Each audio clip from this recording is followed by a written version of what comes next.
Saudi আরবকে কিন্তু একবারে উচিত শিক্ষা দিয়ে দিছে ইরানে।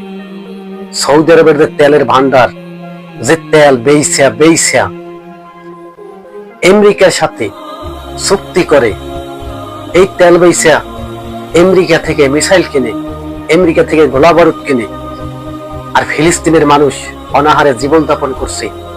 যুদ্ধ বন্ধ করার কোনো একটা কথাও বলে নাই। আজকে ইয়া হাবিবি একবারে দিছে, তেল পাশাই মাইরা তেলে আগুন ধরাই দিছে। সৌদি আরবকে ধ্বংস করে দেব, শুধু আল্লাহর কাবা আর মদিনা রেখে সমস্ত সৌদি আরব ধ্বংস করে দেব। লাগবে না ওর মতো মুসলিম রাষ্ট্র, যে কিনা মুসলমানের পক্ষ হয়ে হুঙ্কার দিতে পারে না, মুসলমানের পক্ষ হয়ে একটা কথা বলতে পারে না। এই জারুক সন্তানের আমরা চাই না, পৃথিবী থেকে খতম করে দেখ ইরান। আজকে সৌদি আরবকে হামলা করছে ইরান।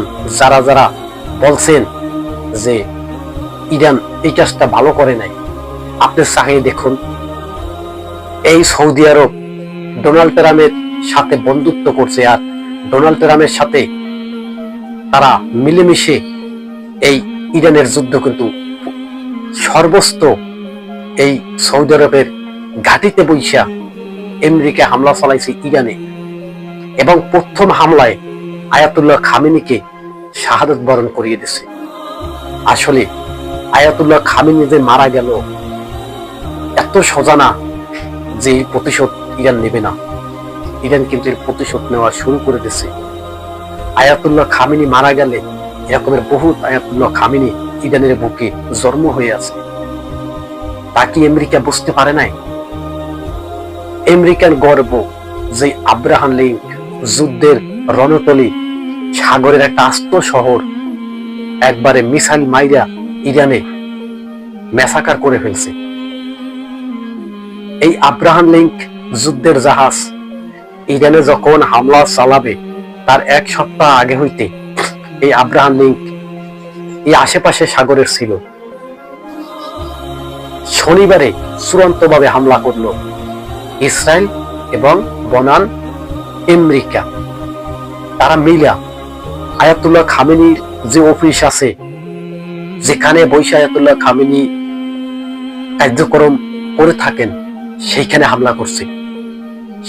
হামলা করছে।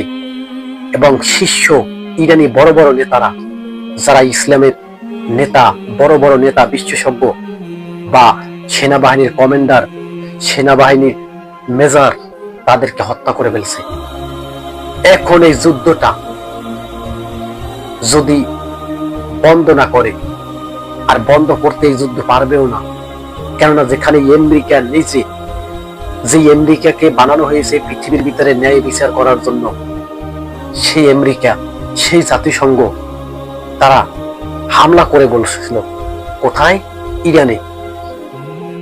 ঘুমন্ত সিংহর উপরে, সিংহ ঘুমানো ছিল, ঘুমানে থাকতো, কিন্তু সিংহকে লাড়া দিয়ে তো মুশকিলে পড়ে গেছে।